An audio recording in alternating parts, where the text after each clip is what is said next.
Former Love Island contestant Bethany Rogers has described the drug addiction and abusive relationship hell she suffered after appearing on the show.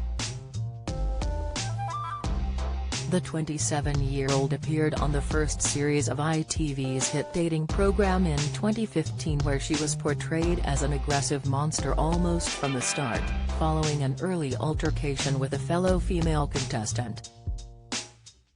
The mother of one claims producers directed contestants to certain situations in order to stir the pot and manipulated them to fit their narrative. Bethany, who was booted from the show after 10 days, was stunned to discover hundreds of violent abusive messages on social media from trolls on her exit. It ultimately led to her losing everything. There was so much trolling and malicious remarks, even death threats. I was literally shocked when I watched the show and saw how it'd been portrayed. They'd made me out to be so aggressive, she told The Sun. She added that aftercare didn't exist in those days and that she was left to fend for herself mentally in the aftermath.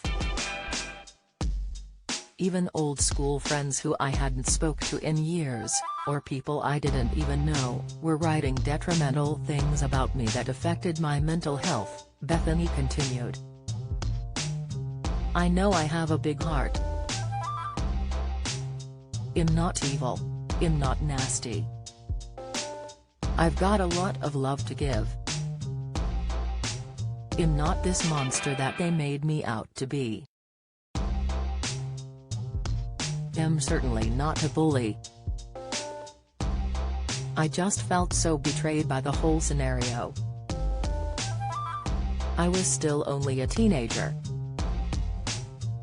After losing her self-worth as a result of the torment, Bethany turned to drugs, specifically ketamine, and found herself in a violent relationship as she struggled to cope.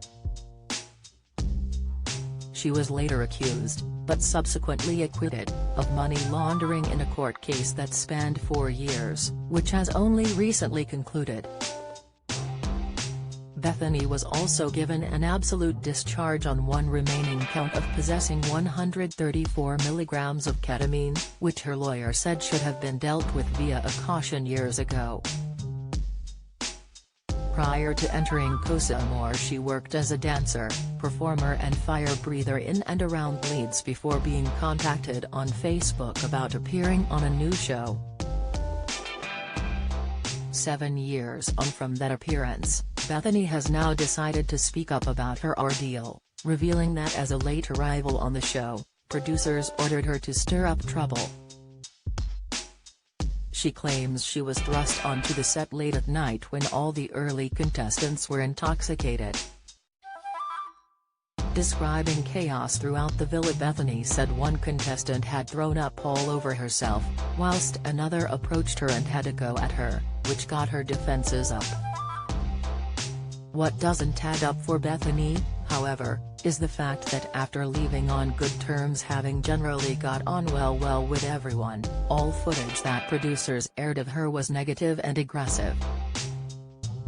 Feeling low, Bethany entered into a relationship with Lawrence Edwards, who she says beat me regularly for over a year and domestically abused me to the point that I felt I had to run for my life. It was at this time that, along with Edwards, she was accused of buying an Audi A3 with criminal money, which ultimately led to the money laundering case.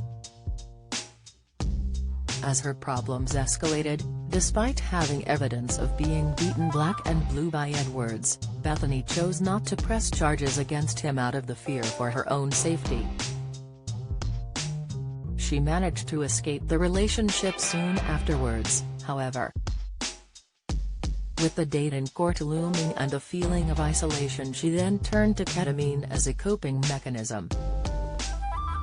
But after becoming pregnant sometime later and giving birth to a baby girl, she sought help to overcome the addiction. She then entered rehab 9 months later, forcing her to leave her child behind, which she described as mental torture.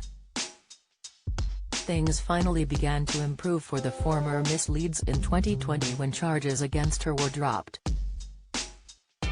Edwards soon changed his plea to guilty on the charges of perverting the course of justice and acquiring or using criminal property, but is yet to be sentenced.